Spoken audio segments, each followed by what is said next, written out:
Great. Well, good afternoon, everyone. I want to welcome you all to the Museum of the Albemarle for today's History for Lunch presentation.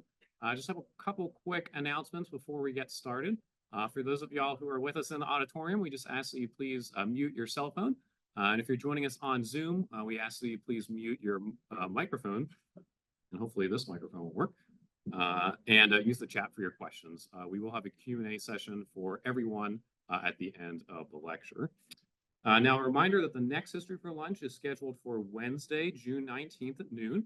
Mrs. Barbara Snowden, she's going to tell a story of the heroic Currituck Jack, who was an enslaved man who recaptured an American ship that was taken by the British during the Revolutionary War. If you haven't already, be sure to pick up a copy of our program calendar that has all of our programs coming up for the summer. Now, today we welcome Nicholas Luccketti. He has participated in excavations at Roanoke Island and served as the co-director of the First Colony Foundation investigations that discovered Site X and Site Y. So he's going to review the previous archaeological work at Roanoke Island and the findings of the excavations at Site X and Y. Guests can find additional information in his book, In Search of Sir Walter Raleigh's Lost Colonists, that is for sale in the museum shop, and it will also be available for a brief book signing after the lecture as well. So please join us in welcoming Mr. Luccketti. Thank you.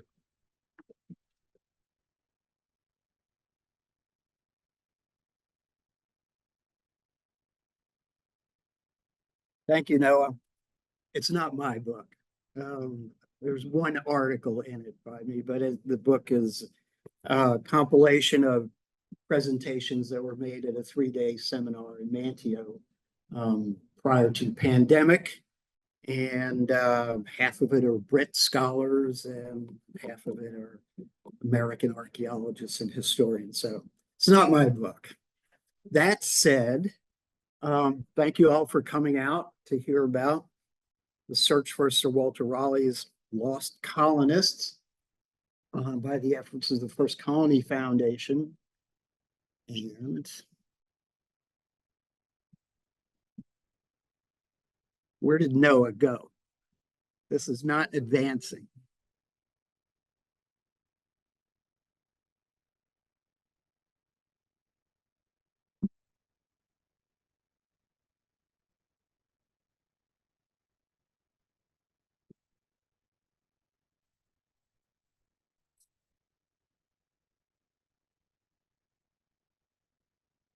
So yeah, gotcha. Okay, so except for the work in the 1990s, which I'll review because it was really the springboard for all of the work or the inception of the First Colony Foundation and the work that followed. Here we have the driving force behind all of the First Colony Foundation work. Phil Evans on the right, who was a ranger and unofficial historian at Fort Raleigh for many years.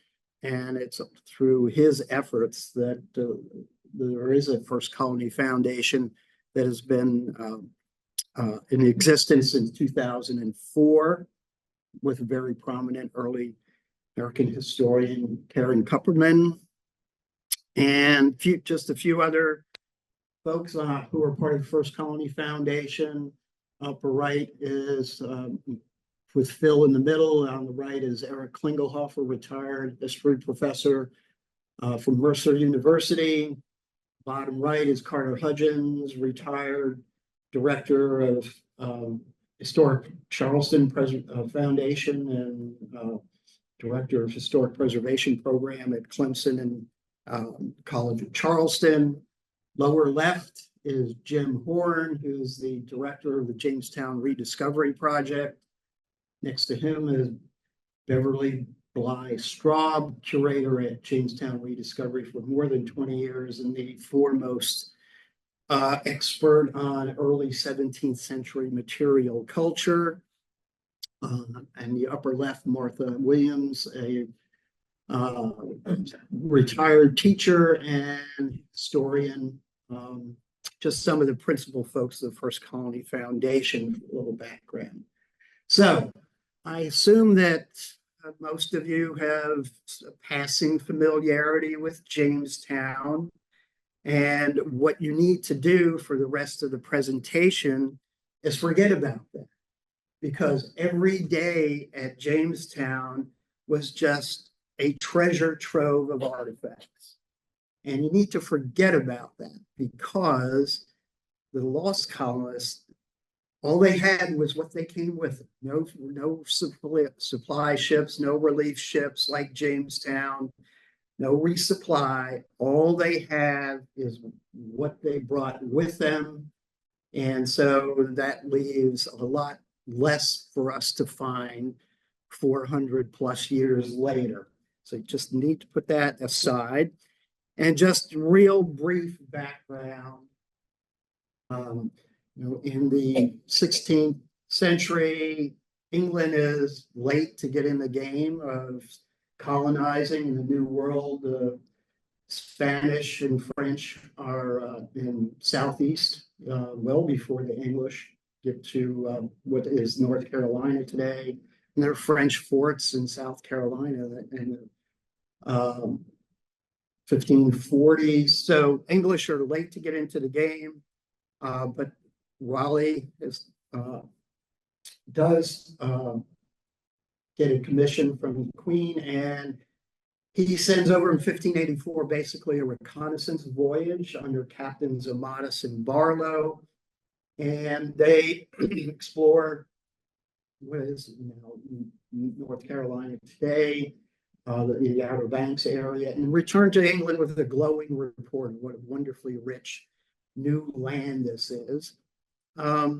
They also come back with two North Carolina Indians, Manteo and Wanchese. This is not either of them, but a North Carolina Indian of the period. And Manteo stays for a year in London with this guy, Thomas Harriot, who is just a brilliant Renaissance man.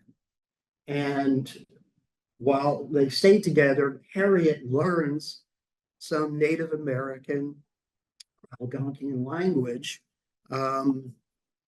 Here he creates a glossary that's been lost, but there is some evidence of it in certain documents. Harriet teaches Raleigh's sea captains the art of navigation. He's a mathematician. He looked at sunspots on the moon before Galileo. He may have been the first Englishman to die from smoking tobacco. He picked this up, we believe, when he was at Roanoke Island, and he died of lip and nose cancer. And so he may be the first European to have died from smoking tobacco. But he's a major player in this whole story. And as I said, he learned to speak some Native American language from Manteo during that time. And here's a document that was written by Harriet to an English sea captain for a voyage in 1602, and with recommendations about things he should take with him. But it also has this little passage or sentence about, which seems to be a phrase in Algonquian and its meaning. So just one of those little bits of evidence. Now, as you might expect, there were communication problems between the English and the Native Americans. How did they actually communicate with each other? And there were some difficulties. This word, Wingandacoa, it's in several documents from the time period. And it's clear from the documents that the English think Wingandacoa is the Algonquian word for the Native American territory in Outer Banks and the mainland in that area. What they learned later is Wingandacoa actually means you wear nice clothes or something to that effect. So not everything's perfect in trying the two cultures trying to understand each other. But based on Madison Barlow's report, 1585, Raleigh sends out, didn't mean to go there. Raleigh sends out an expedition of all men and boys. Sounds like the first expedition to Jamestown. They're soldiers and mariners, and they arrive at Roanoke Island.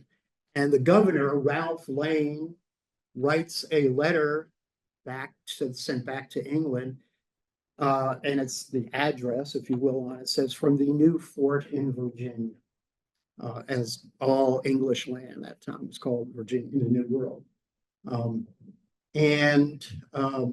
This is a rendering about based on the archaeological excavations of the remnant of this. And one immediate problem is, how do you fit 107 people in a fort of this size, if in fact this was the entire fort? But that's for later. So there's a letter written back from the new fort in Virginia. Thomas Harriot is on this voyage in 1585, as well as somebody we don't have an image of, Joachim Gans, the most prominent metallurgist of the time in Europe. And we know this because there's a list of everybody who was on the 1585 voyage. So Harriot is there as a scientist. Gans is there to try and find out if there are any precious metals. The English, of course, knew about all the gold and silver coming out by the Spanish out of Central and South America. Also on this voyage is the guy who created the map that's on the front of the museum, John White, and he's a painter, so he's the photographer for this expedition, if you will, with a series of paintings of Native American and animals and plant life. So these are the principles, and also, importantly, John White and Thomas Harriot create this called technically the Virginia Pars map, or Raleigh's map of Virginia. And it's extraordinarily accurate, particularly around Roanoke Island, Albemarle Sound. They get up to the Chesapeake Bay, that mouth of a river at the top left, I believe is the James River, because all of the other creeks match up with major creeks today.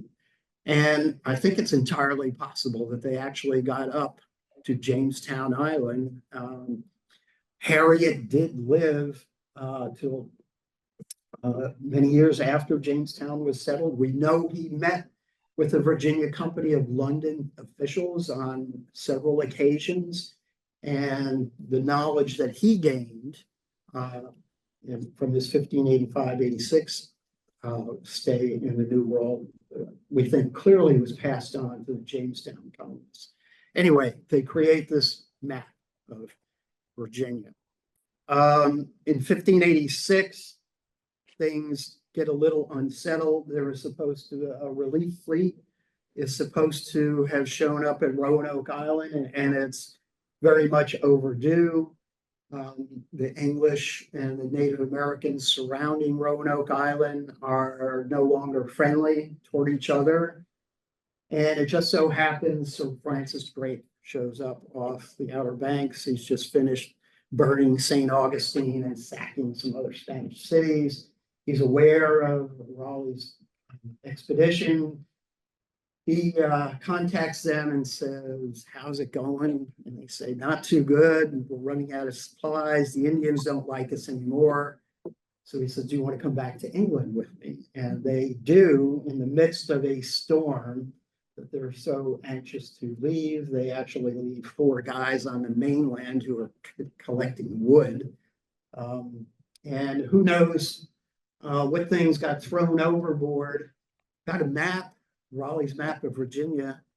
Don't you think there was a map of Roanoke Island that showed where the fort was and where the town was? Because they were 2 clearly separate locations. But so far, that has never been found.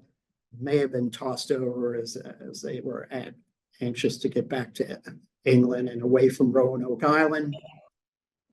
They returned in 1586, and in 1587, Raleigh sends out a second colony, as we all know, 117 men, women, and children. And under this time, the governor is John White, who was the painter on the first voyage. John White has 12 elders or assistants. One of those is Ananias Dare, who's married to John White's daughter, Eleanor. And not long after they land at Roanoke Island, she gives birth to Virginia Dare, first English child born in the New World. John White is sent back to England in the fall of 1587 to bring back more colonists and supplies the next year, which is 1588, and he doesn't come back because it's the year the Spanish Armada attacks England. The Queen won't let any ships leave for any reason. Raleigh does try and sneak out a ship with supplies, but it develops problems and has to return. So John White doesn't get back to Roanoke Island until 1590. He finds the fort and houses in ruins, but he finds no evidence of any of the colonists. He's basically a hitchhiker on a privateering ship. They don't want to go to Croatan, which is the word that was carved on the post of the fort gate. And letters CRO were carved on a tree on the north shore. Croatan was a Native American village that's in the vicinity of modern day Cape Hatteras and Buxton. Manteo was a lord of the Croatans, but John White doesn't get to go there. So returns to England, writes a report. The English or the Jamestown colonists were aware of the Roanoke colony, and they send out a couple of expeditions on it to search for any sign of any survivors of the Roanoke settlement. And one of those was under the leadership of Annis Todkill, here interpreted at Jamestown Rediscovery. Also, a pipe maker at Jamestown was making pipes with the names of significant individuals of them. And one of them, surely, I think, must be Sir Walter Raleigh. So they were aware of this, and actually part of their charge in the charter was to see if there was any evidence of survivors of Raleigh's colonies. And of course, of those two expeditions, found no evidence of it. So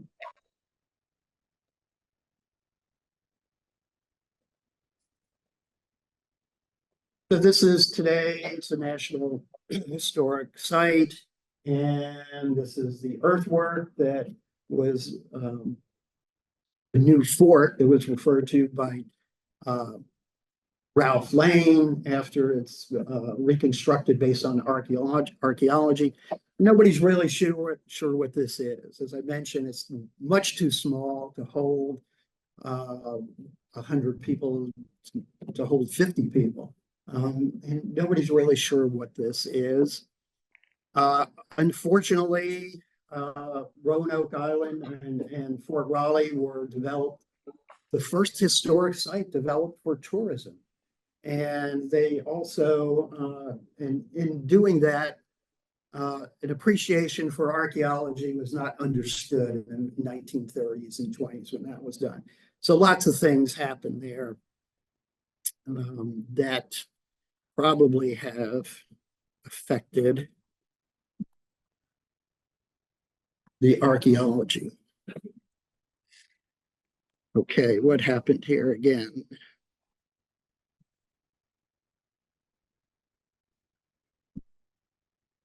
Like that. The theater was constructed. This is 50 yards from the earthwork, as many of you, I'm sure, know. Also, maybe you also know this is where Andy Griffith got his start acting during the play. And this is all in play first began in 1937. Actually, Franklin Delano Roosevelt came down to witness the play. There's a little monument there for him. And this may be my Italian heritage showing through. I think his bodyguard looks like a skinny Al Capone and his brothers. I mean, really, look at this. But there have been many efforts to try and find evidence of the first fort and town. I'm not going to go through any of those that are listed, and those are not all of them. But this is the crew from the 1990s, which I'll get into in a little bit, in search of any evidence of where Raleigh's fort and town were. There, again, here's some more construction that was very unfriendly to preserving archaeology. But in the 1990s, project was put together under the direction or the leadership of Ivor Noel Hume, who was the resident archaeologist of Colonial Williamsburg for over 30 years and the Babe Ruth of historical archaeology in this country. He was able to secure a National Geographic grant to look and see if there was an earlier wooden fort at the north end of Roanoke Island, because there was a reference to by a Spaniard who'd been captured but not allowed to get off the ship. But eventually he made his escape and reported that the English had a wooden fort of little strength at Roanoke Island. And on the left, you see this outwork, and that's a structure, the footprint of a structure that was found by J.C. Harrington, National Park Service archaeologist, who's the father of historical archaeology, by the way. And he really didn't know what to make of that, so he called it an outwork. And there's no reason he should have known what that was. We're still not really sure either. But it did resemble, that outwork did resemble the bastion on 1619 fort found at Carter's Grove in James City County outside of Williamsburg. So this is a wooden fort that had projections off the corner for watchtower on a gun platform. And Phil Evans, who I mentioned, is the first one to notice that the outwork was very similar to this. Could that be part of an earlier wooden fort at the north end of Roanoke Island? So the excavation was organized by the late Noel Hume in the blue sweater in the center, J.C. Harrington on his left, and such other people as the guy in the back with the white hair. That's Bill Kelso, just recently retired from heading up all the archaeology at Jamestown Rediscovery. Noel Hume gathered up crew who had worked for him on early 17th century sites in Virginia, who would recognize the kinds of features and artifacts that might be uncovered for Raleigh settlement. And here is an shot showing excavations inside and outside the earthwork. I'm going to call it a fort. We're not really sure what it is. And while the ground had been severely disturbed by all the construction that I had shown you, there were places where the ground was undisturbed and artifacts in place in the original ground surface where they had been discarded or broken or lost. Here's Noel and Bill working on one of those areas. And all those artifacts were not the sort of things you find from the day-to-day living of 100 or more people. No food remains, no objects for cooking or storing. They're all artifacts related to metallurgical and scientific work, crucibles, melting pots. And in fact, the shirt in the upper left, the parallel example is from Jamestown Rediscovery, but that shirt, that brownish thing, is from Roanoke Island, and there's a little copper pellet that's being from somebody who's assaying some ore to find out if there was copper in it. Joachim Gans, the metallurgist. Chemical glassware for distilling plant products and bark. Storage jars that were used by metallurgists frequently to keep butter in. And the image in the to the left of the storage jar is a metallurgist, and they understood that there was something dangerous about doing metallurgical work, and they thought by eating butter it would cure that.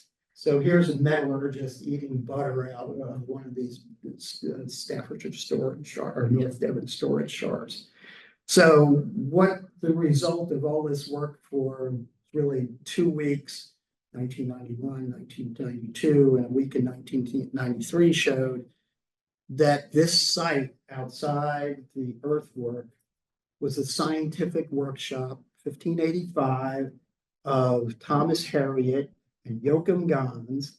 And we know the list of all the colonists who came over in 1587, no scientist, no metallurgist. So this has to be the scientific workshop from 1585 and really the first physical evidence of Raleigh's colonists on Roanoke Island. And how this relates to the earthwork, nobody's really sure.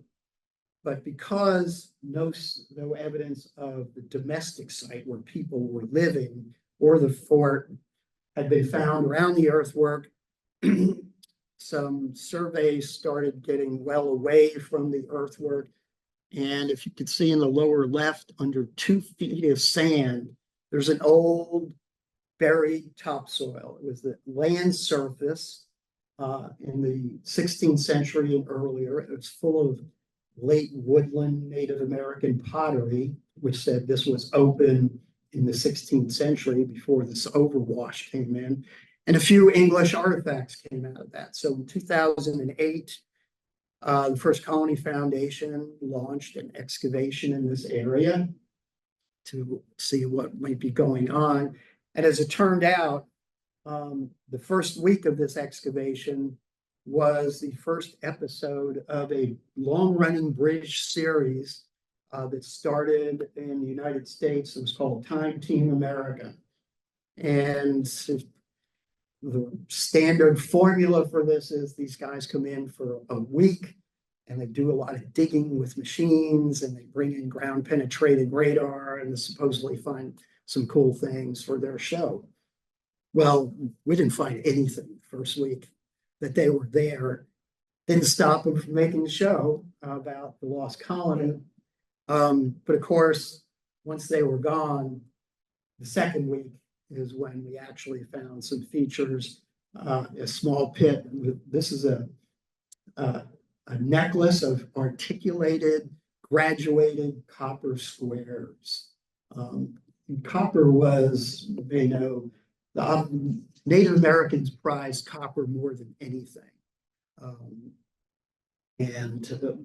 And we've got metallurgists nearby, and Thomas Harriot, who knows about Native American culture, and that in Jamestown, John Smith trades copper to Native Americans for food.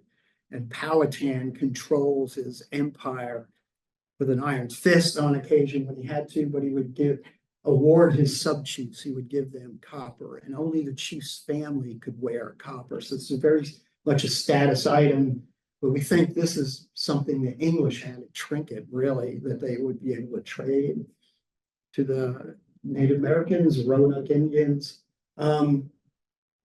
But no evidence, 2008, 2009, 2010, no evidence of where the town or the fort was at the north end of Roanoke Island. And this is where serendipity kind of steps in. And my real job is with the James River Institute for Archaeology. So we're an archaeological consulting company and do work, whoever needs it. And we were contacted by a developer who want to develop 2,400 acres right at the mouth of Salmon Creek across from Edenton. And because of Coastal Area Management Act in North Carolina, they were required to do an archaeological survey. And this is a farm that's called Balgray. And there was a Native American village that was known for decades on the farm called Mediquim, and it's actually shown on John White's map of Virginia, which is how we get this name, or Raleigh's map of Virginia, which is how we get the name. So the large yellow highlighted area is the Mediquim village, and the red outlined area is what became Site X. But the initial survey, especially in the woods, was digging shovel test holes and screening material at every 50 feet. And some artifacts came up that we know as borderware. Borderware is going to be very important throughout the rest of this presentation. Borderware, it makes up the predominant artifact collection from Jamestown rediscovery. And these are all from Jamestown rediscovery. So all manner of objects are made out of borderware. And we found them in Virginia. On every first settlement site in Virginia has borderware. And we found them down here at Balgray, but we really didn't think much of it initially because right across the mouth of Salmon Creek was the settlement of Nathaniel Batts, who no reputable North Carolina historian I am aware of disputes the fact that Nathaniel Batts was the first European settler, permanent settler in North Carolina in mid-1650s, 55, 57. And here's a map that says Batts House on it. And he was a trader. So we thought, okay, the borderware, it's a little late for the 1650s, but it was being made in England through the 17th century. So this Batts has some borderware and he's trading it with the local Indians. And then we were also asked, this is kind of serendipity too, we were asked by Beaufort County to do some research on this village of Secatan. So this is a John White painting of the Indian village of Secatan, which is somewhere near in the area of Bath, North Carolina. And they were hopeful of finding it and creating it into a Jamestown rediscovery-like project and boost visitation to the county. So they asked us to check into this. And one of the First Colony Foundation board members, who was tasked with doing this research, said, well, you know, there's this patch down where Secatan is supposed to be. Wonder if there's anything in there that would be useful to tell us about where Secatan is. And there were two patches on John White's map, and people have known about these for decades. But nobody ever asked the British Museum, who owns the John White paintings, is there anything under the patches? So we asked about the patch in the area of Bath. And the British Museum did a number of tests. They wouldn't remove it, but they did a lot of backlighting and ultraviolet lighting and several other analyses of it. And they got back to us with a report, said, well, there's really nothing much under that patch near Bath. It changed, there are a few minor changes. But you might be interested in what's underneath the patch up the north along in the area of the confluence of the Chowan River and Salmon Creek and Albemarle Sound.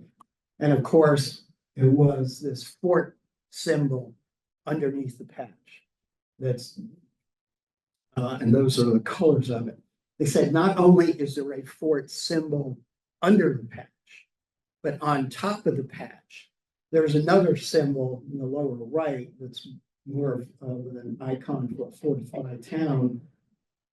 And in their words, they said it was written in invisible ink. So there's a whole debate about why there's a patch on the map covering up the symbol of a fort and then having another symbol written on top of it.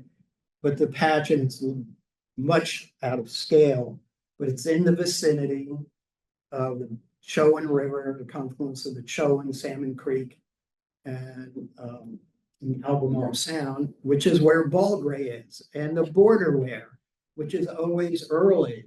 So First Colony Foundation then organized a series of excavations at that site, which we now called Site X, because we didn't know what it was.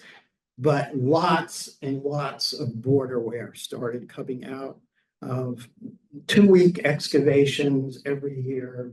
The First Colony Foundation is not a 52-week year of the organization.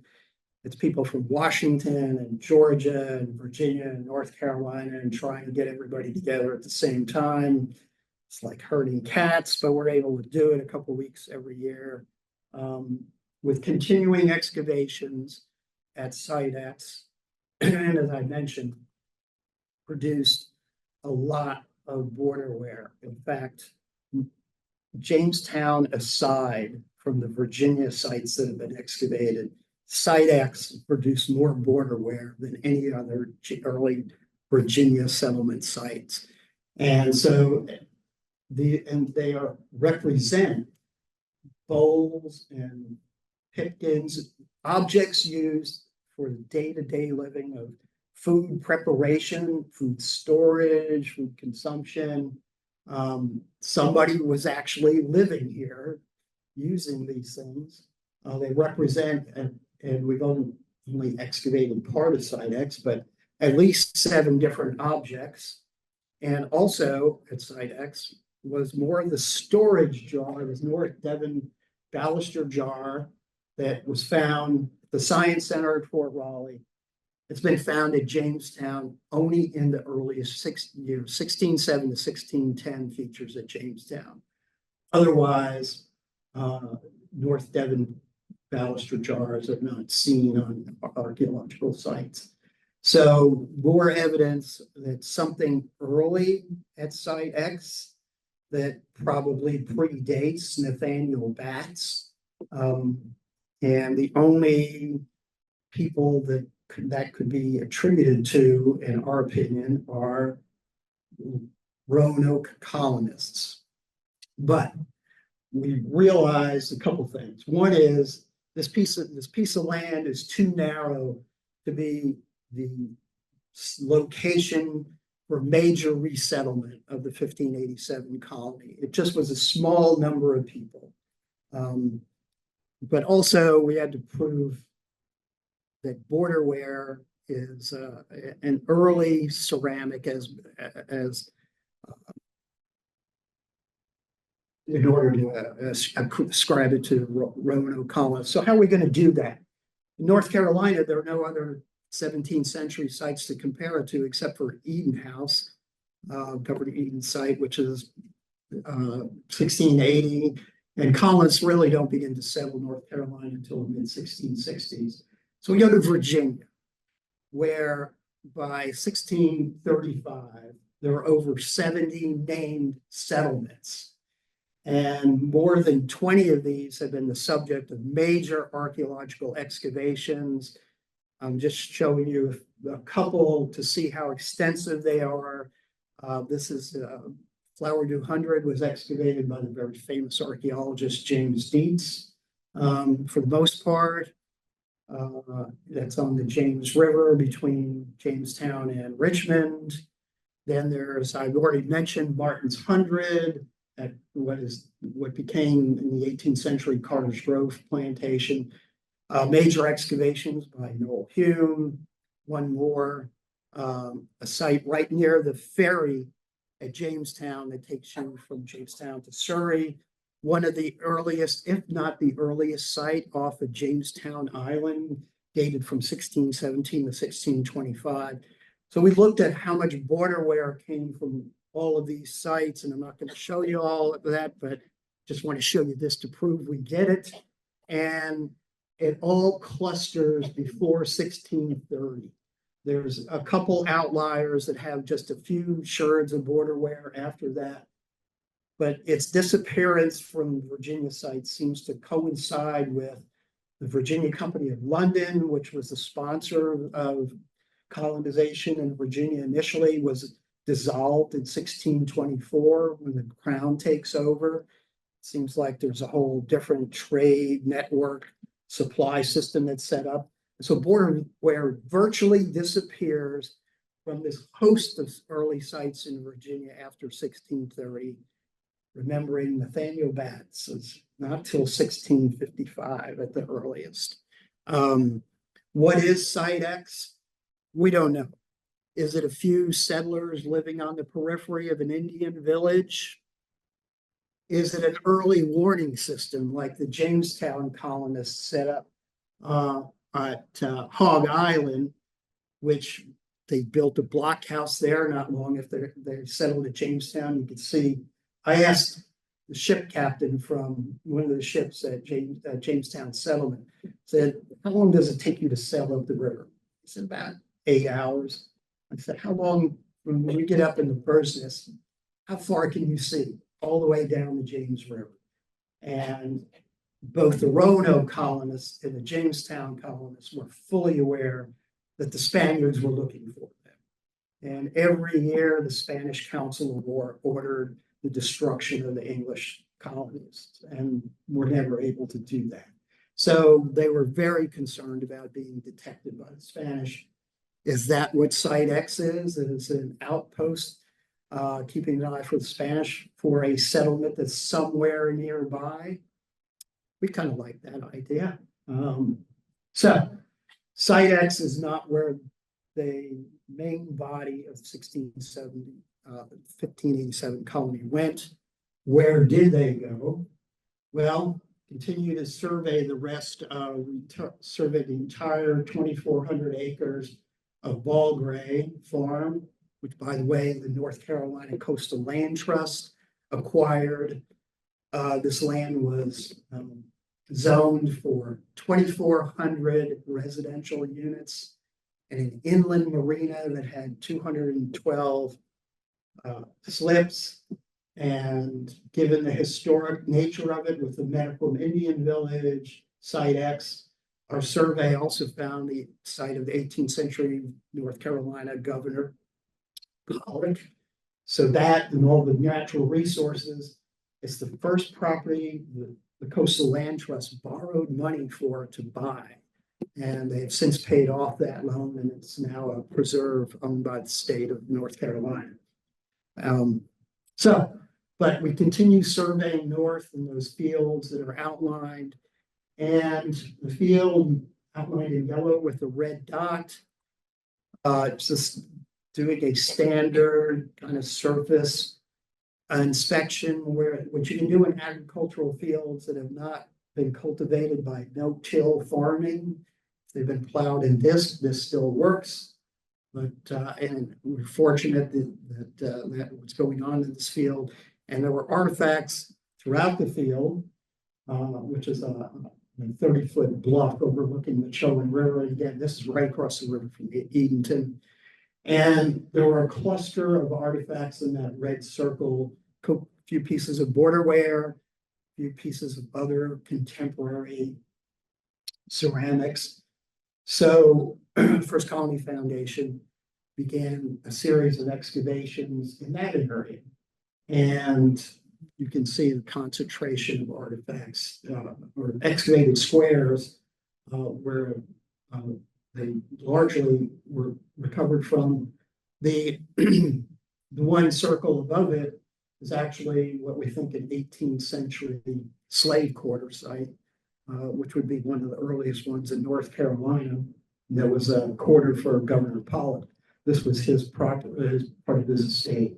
So the excavations, we focused right up as close as we could to the edge of the property because this too is subject to erosion.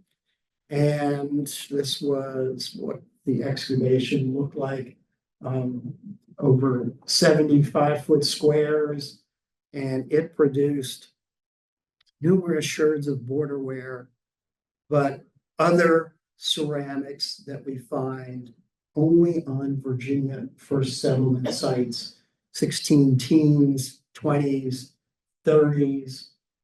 Again, most of these are actually made throughout the 17th century, but in Virginia, we rarely find them after 1630. And when we do, they're only in minute numbers. And these sherds represent these kinds of objects, again, liquid storage, food storage, cooking. There's at least 17 different objects represented in the collection. And you saw we were only excavating every other square. So how many more are there?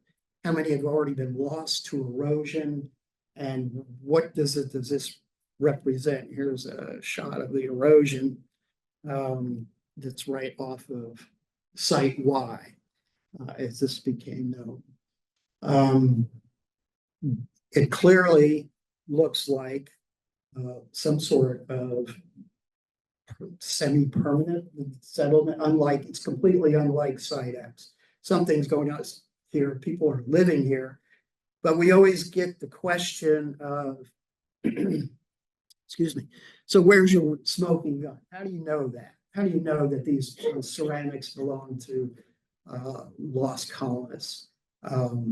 Well, not some undocumented group of settlers who were there before Nathaniel Batts. If this stuff in Virginia dates to the 1620s and 30s, maybe there's somebody there before Batts.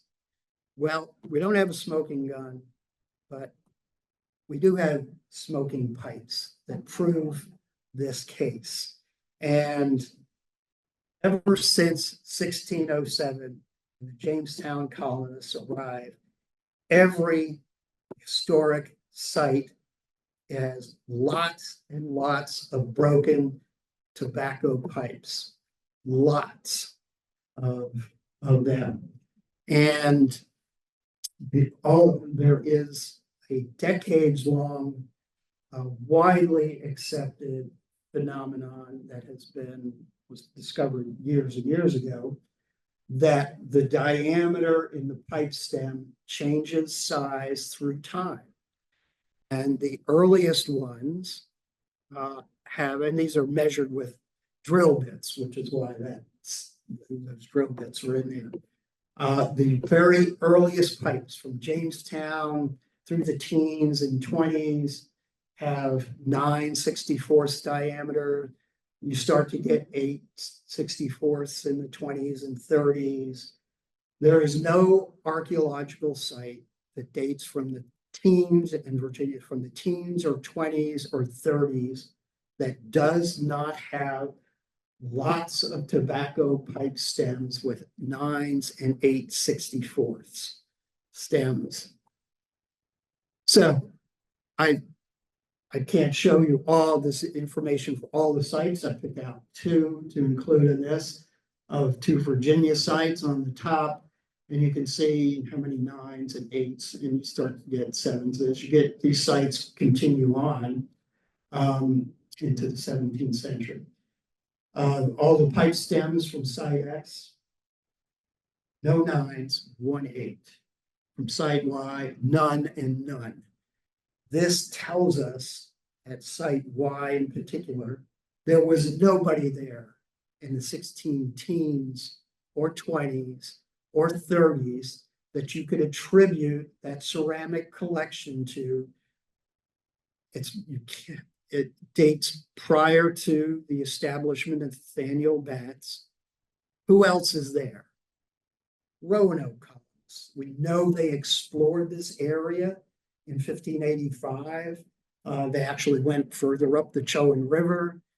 There's a map from the period that shows a big fort symbol in that area.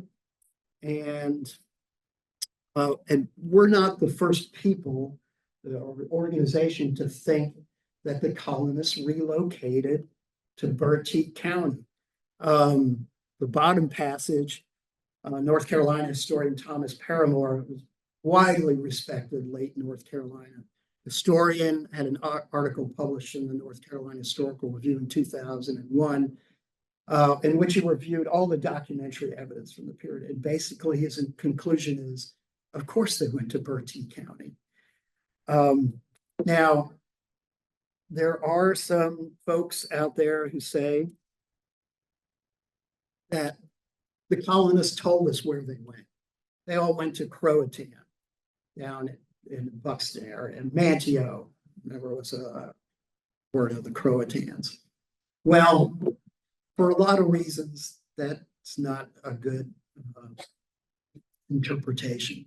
You couldn't just double the size of an Indian village overnight, essentially, especially in the middle, in the late 16th century was the middle of the worst drought in North America in 800 years.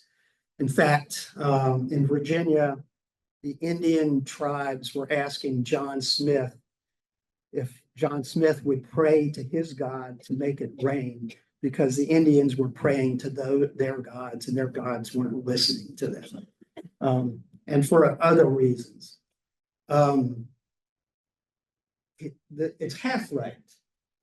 They did tell us where they went, but it's not this. It's John White told us when he got back to England in 1588, after his unsuccessful search for Roanoke colonists, he wrote a report in 1590 about where he went, what he saw, and he said, "For at my coming away, they," 1587 colonists, "were prepared to move from Roanoke 50 miles into the Main."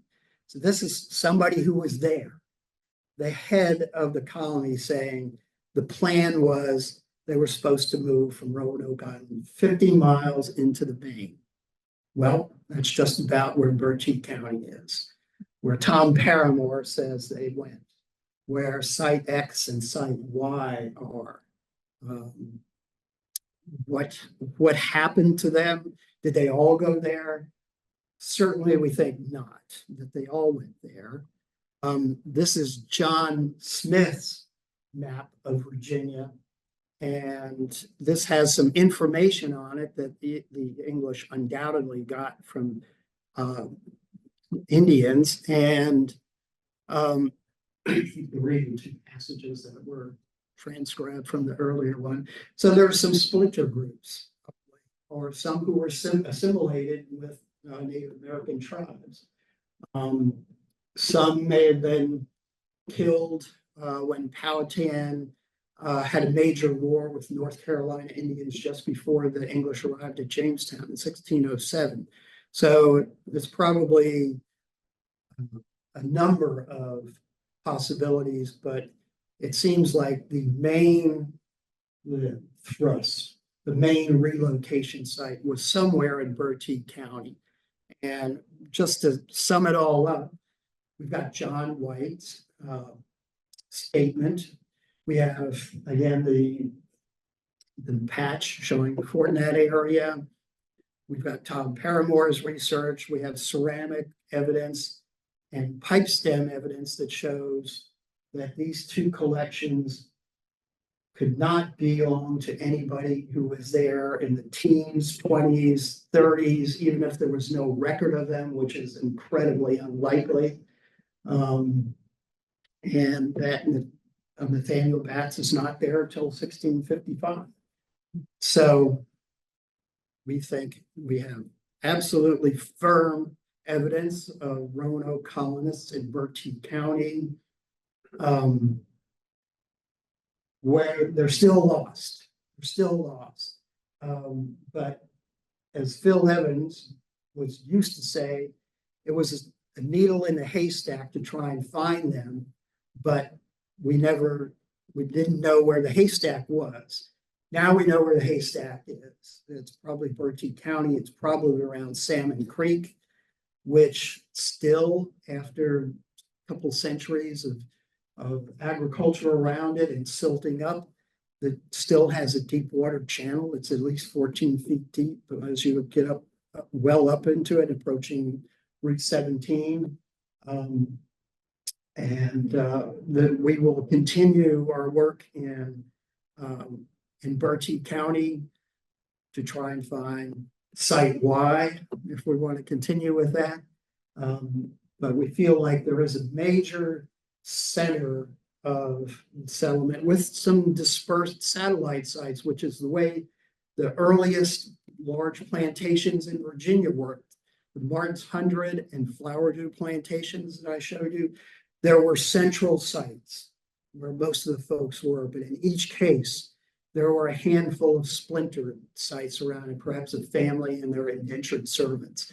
So we suspect perhaps maybe that's the same thing that's going on in Bertie County.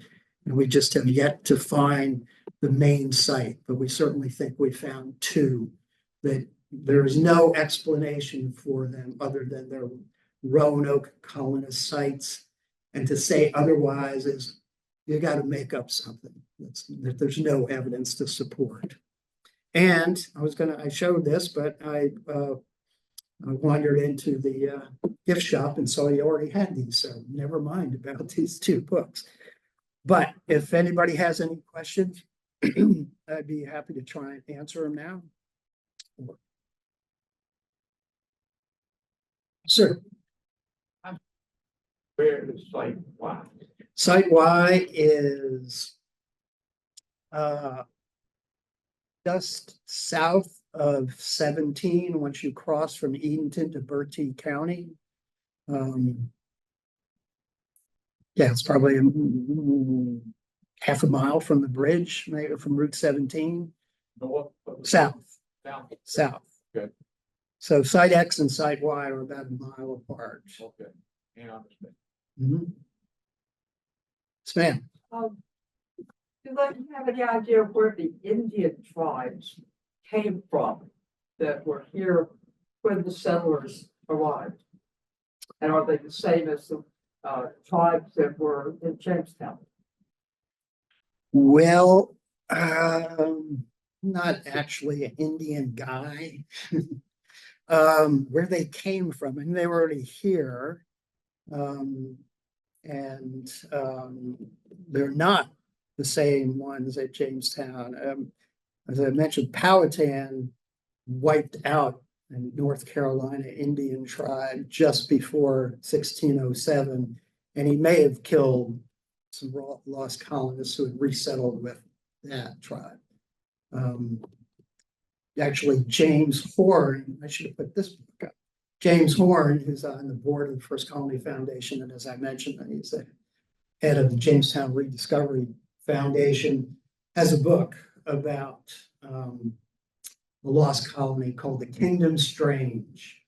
And in it, one of the issues he mentions is the whole plan of the English to initially settle when it was North Carolina and Virginia today. There were supposed to be two major locations for settlement, one in Virginia, Jamestown, and one inland in North Carolina, up the Chowan River is the area that is suggested. And there's presents other evidence in there.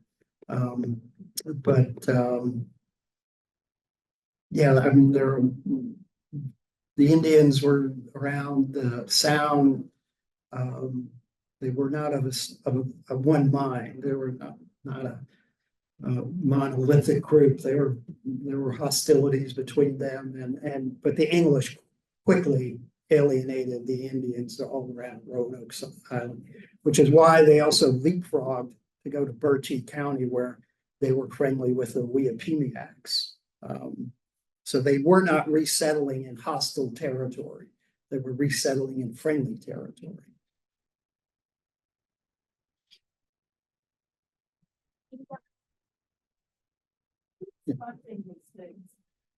The First Colony Foundation raises money on its own. It's raising efforts. Some of the projects have had some National Geographic funding. All the work on the National Park Service property is done with zero funding from the National Park Service. But it's basically all fundraising by the First Colony Foundation. Where in Bertie are you living now? Still in Salmon Creek? Yeah, we're gonna keep on working. We think Salmon Creek is the key to the whole thing because of it. What's the most important thing to them? Their ships.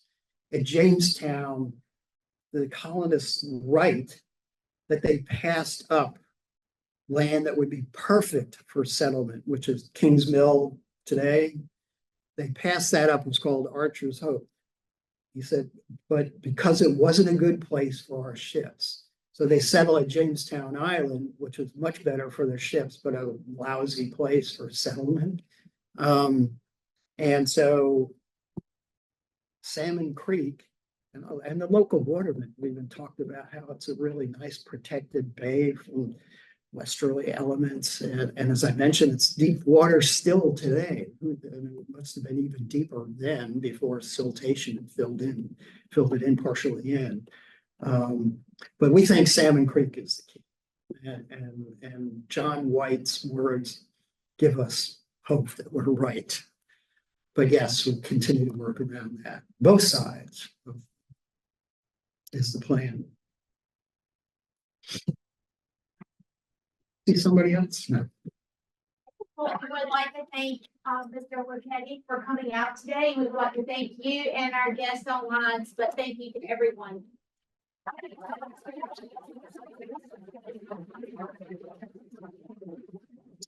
Thank you for not asking me about the Dare stones.